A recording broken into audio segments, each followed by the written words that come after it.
for some more period Broadhurst red and white teacups and saucers. These are from the Constable series.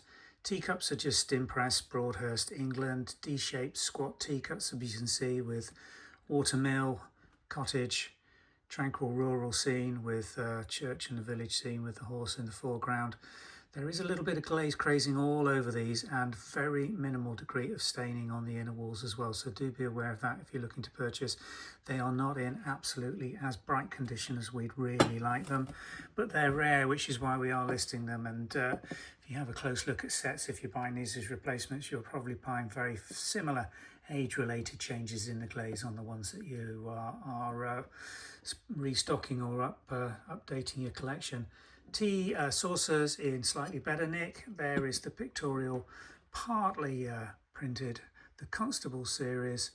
They're taken from bicentennial prints up until 1976, from 1776.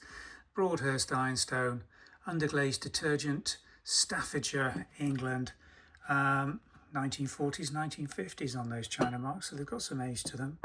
Nice things, very unusual to find red and white teacup sets from Broadhurst in the Constable series. That's why we're listing them, even with the condition notes that we've put on there and shown you in this video. I think we've got 3 or 4 of these, possibly 6, but we've got to go through them and we will decide which ones are good enough for sale and which ones aren't over the course of our listing process. So this one's available on the website. We'll pop a link in the description below, which should take you through to the listing for this particular red and white Broadhurst Constable series teacup and saucer. Thanks for watching.